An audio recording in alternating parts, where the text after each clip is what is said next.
Been right back in, so it's probably going to be some Pop Goes the Weasel musical chairs, whatever your variation is of that.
14 people wrangling the bathroom will be a thing throughout the trial.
Everyone can be seated. Is the defense prepared to give its opening statement at this time? Yes, Judge. You may proceed. Thank you. Your Honor, counsel. Good morning. Good morning. My name is Jackie Fulford, and I, along with Mr. Zellman, represent Mrs. Adelson, and I don't think you've heard my voice yet. Well, I'm going to try and talk slow because if I don't, the court reporter's going to scream at me. I just want to start by saying this. Remember, during the course of the proceedings, that the state always gets to go first. But the defense has a right to be heard too. So please keep an open mind until you hear from us as well. You just sat through an opening statement. The presentation was pretty cool. I'm old-fashioned, so I don't use that kind of stuff, but for an hour you heard about this killing. And we're going to talk about that in a minute. And you heard an awful lot about why they think Donna Adelson has the motive to kill Danny Markel. And you heard an awful lot about what other people did in this case. But not a single piece of evidence was discussed that shows that Donna Adelson planned this, hired anybody to do this, or intended that this happen. And I just want you to be mindful that when we're at the end of the case and the judge gives you the instructions, and he gives them, I won't do that. When he gives you the instructions, he's not going to give you an instruction that says the state has to prove motive. He's going to give you elements of each offense, and he's going to say that each element of each offense has to have actual evidence to prove that. Not motive, actual evidence that those things happen. We're going to have a long trial, and I know you all are kind of prepared for that, at least in your mind. You know it's going to happen, and it's going to be long, and we're going to have days. And you're going to hear a lot of evidence and phone calls and text messages and emails.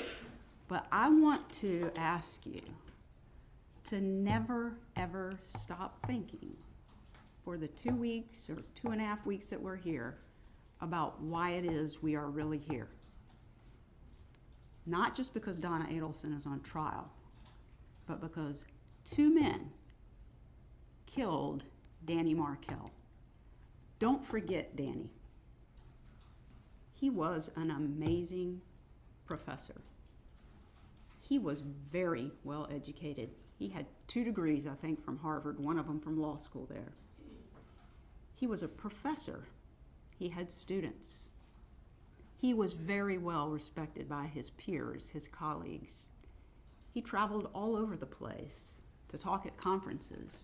They wanted him there for him to come and speak. Very, very intelligent man, and I can't say I know because I never met him. I wish I had. But I know he had to be proud of all that he had achieved. His career was important to him. Him continuing to educate himself so that he could get tenure at the law school as a professor. He worked very hard.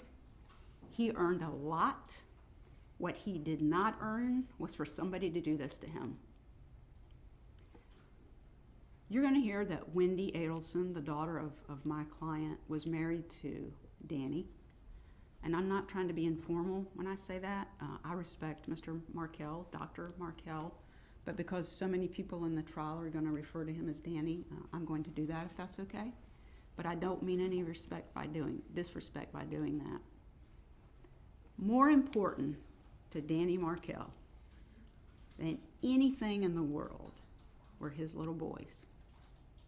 He had 2 little children when this happened to him.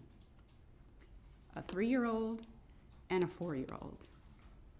When the divorce first happened, when Wendy moved out, he did not want the divorce. That was in 2012. And they squabbled during the divorce, they did.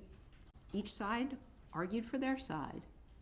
The other side argued for their side. That's what happens to divorce. Divorce is not fun. Divorces, not usually friendly. Some of us have had friendly divorces, but not everybody does. And a lot of things were said. But moving forward to 2014 is where we're going to concentrate on, because that's when Danny was killed. And in 2014, with these little boys that he had, the divorce had been over for a year. Relocation, the opportunity, even discussion about it, ended. On July 31st, when the final judgment was entered, relocation was over. The state told you that. The court denied it with prejudice. She could never raise it again. Nobody was fighting anymore about where these little boys would be. Danny advocated for not only himself in the divorce, he advocated for his children. They are an important part of his life. He wanted as much time as he could get with them. They ended up splitting the time equally between Wendy and Danny. Their schedules changed a little bit on how they worked that out, but it was 50%. This bug's driving me crazy too. What in the world is that? Sorry.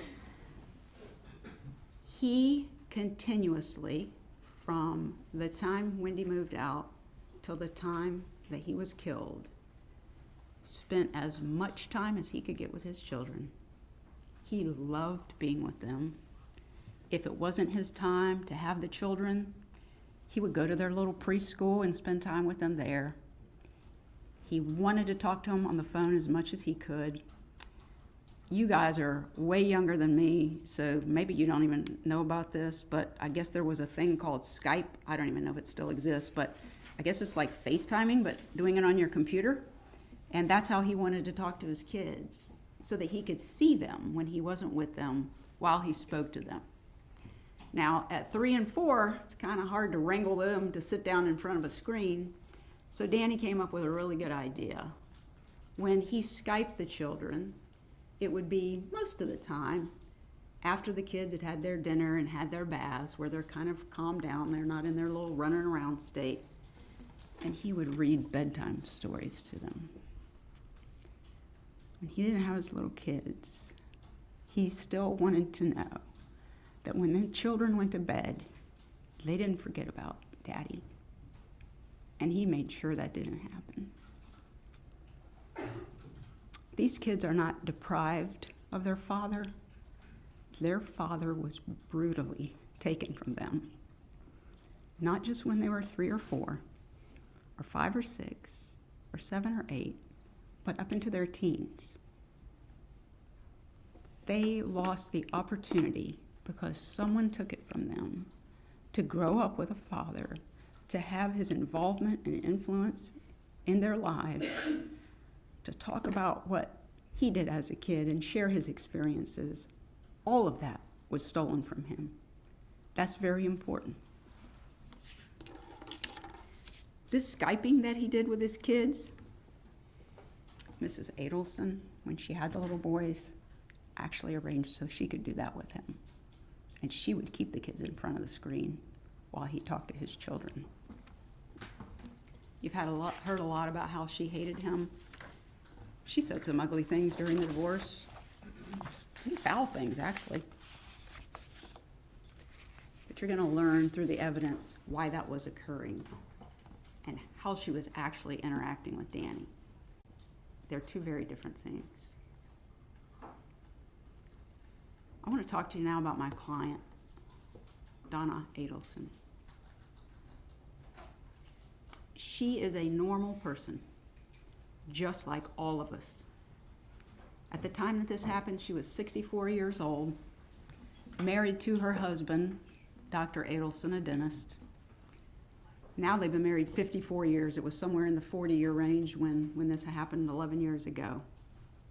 And she got up in the morning and went to work, not at her and Harvey's business, like you were just told. She went to the business owned by her son. Every morning, they got up and they went to work. She did the books, she kept the books, she greeted patients, she got charts out. At 7:30 every morning, she was there and organized and had everybody ready to go because they had a little staff meeting so everybody could know what to expect, what patients they were going to see, what they were going to take care of. She was there working, sometimes late into the evening, just like all of us. She's a normal person. People who know Donna will tell you that she is not the person that the state is portraying her to be. She's kind, caring, loving. She cares more about people than she does about herself.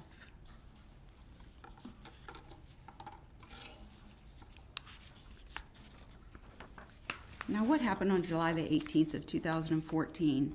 You've heard the state describe it, but I want to talk about it for a minute.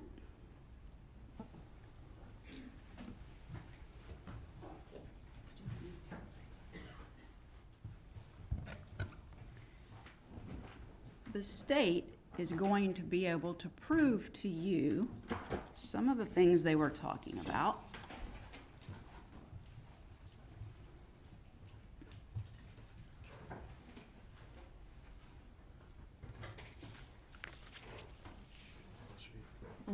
Can everybody see it okay? No? Oh. You just arrange the easel. Please raise your hands and everyone can see the easel clearly. Thank you. Thank you. Thank you. So the state told you that he got up every day, just like he normally did, on July the 18th of 2014. And I just want to say this also. Throughout the trial, you may hear me say that he was murdered on that date. Somehow he survived for another 11 hours. But in my opinion, all the evidence is going to show that what killed him took place on the 18th, and he was just able to survive long enough into the next day. So on that date, July 18th of 2014, these two men, Sigfredo Garcia and Luis Rivera, followed Danny all over town. Started at his house, followed him to the school where the little children were going to school, the preschool where he dropped them off, watched him drop those kids off, followed him to the gym, waited outside the gym for him, followed him to his house, pulled up in the driveway. Mr. Markel is talking on the telephone to someone, and he notices someone's coming into his driveway. And while he's talking on the phone and says something about needing to see who this is, he turns and looks in the direction, and this man, Sigfredo Garcia, is holding a revolver, and he points it at him. And you may hear testimony that there's some evidence that maybe he tried to, well, you know what you do in defense when somebody's going to hit you or whatever, you put your hands up. He saw this man pointing a gun similar to this at him. And in that instant, I cannot fathom how terrified he must have been when this man shot him. Not one time, but twice. One of the shots is almost right between the eyes. He was brutally murdered by this man. This man, Luis Rivera, who you've heard them mention in the state's opening, traveled with this car. This is an actual picture of the car, and the state's going to show it to you. This is the Prius that they were traveling in. This is a surveillance photo that the investigators were able to find to know that it was a Prius that they were looking for. This man supplied the gun and drove the car following Danny, drove it up into the driveway less than 3 feet away from Mr. Markel, whose engine is still running, and he's on the phone, and he waits while this man kills him. He hears the shots. This guy, Mr. Garcia, runs back to the car where Mr. Rivera is in the driver's seat, and he's the getaway driver. Supplies the gun, knows what they're going there to do, kill them, and drive off. They drive off. The state can prove that about Sigfredo Garcia and Luis Rivera. But they're not on trial here, right? You heard they've already been on trial. Then you're going to hear, as the state said, that they can prove that, everybody can see okay? They can prove that Katie Magbanawa, her name's Catherine, some people call her Katie, they can prove that she's the one who set it up. This is the father of Katie's children. This is his buddy that was recruited to go along on this trip to kill Danny. They can prove that she arranged these guys to do it, and that she's the one who paid them the money. The money that was in stacks, stapled, $100 bills, all $100, well, there may have been something other than $100 bills, but each stack was $1,000, stapled together. And you're going to hear testimony that that's exactly what he did with his money. He kept it and saved it for a long time. And you're probably going to hear testimony that this happens on July 18th, and on July the 19th, Mr. Adelson, Charlie Adelson, which is her son, gave approximately between $130,000 and $138,000 that he had in his safe, that he collected and stapled together. His money went to her, not Miss Adelson. They can prove and have that he paid her to get them to kill Danny Markel. That's what they can prove. And they've done it 1, 2, 3, 4 times.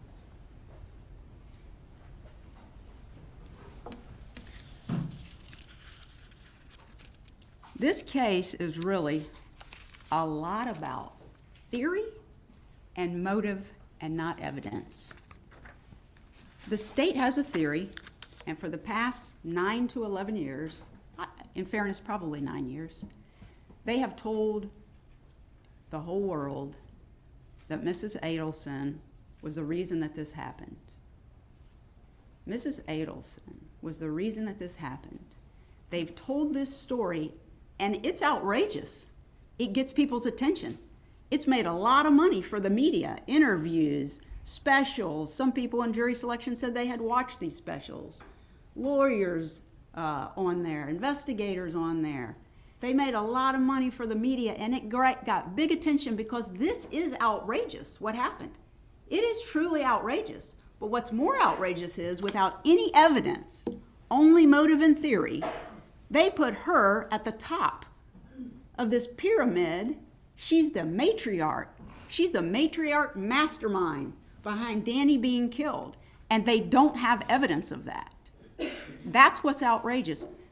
It's outrageous that he got killed, but it's also outrageous that we're sitting here with a jury, and you're going to hear a lot of theory, a lot of motive, and a lot of what they believe the evidence means. They don't get to decide that. The evidence is what the evidence is, and I ask you to patiently sit here and really pay attention to all of the evidence that you hear, every witness that they put on, every piece of evidence that they present to you, all of it. Don't, for 1 second, I'm not asking you to ignore any of that. Please listen to all of it closely. Look for what they actually have as evidence that Mrs. Adelson planned. She planned Danny Markel's murder.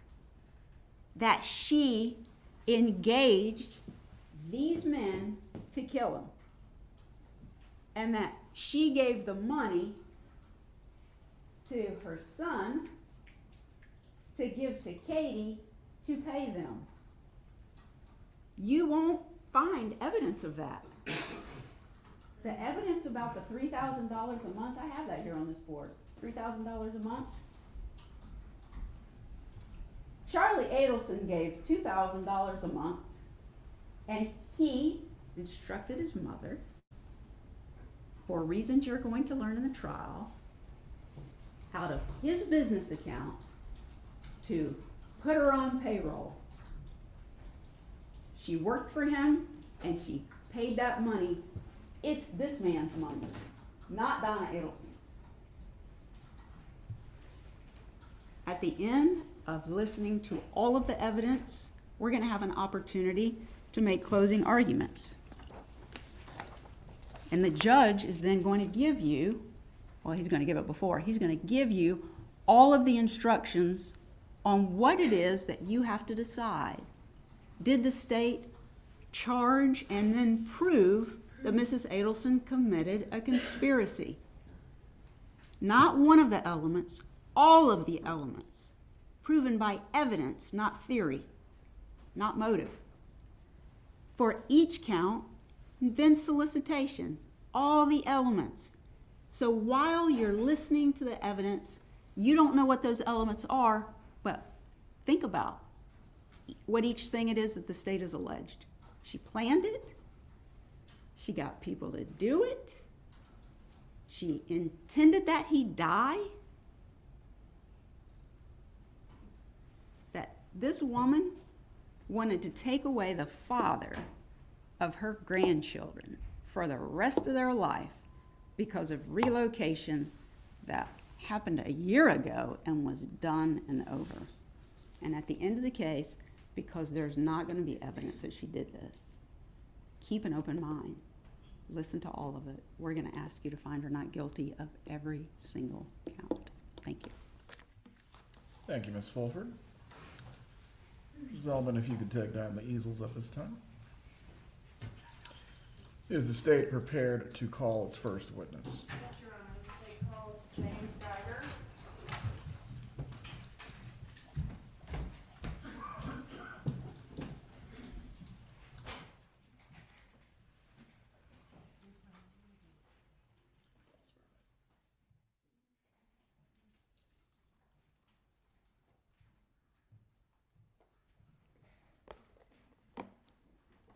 May I reposition the lectern, Judge?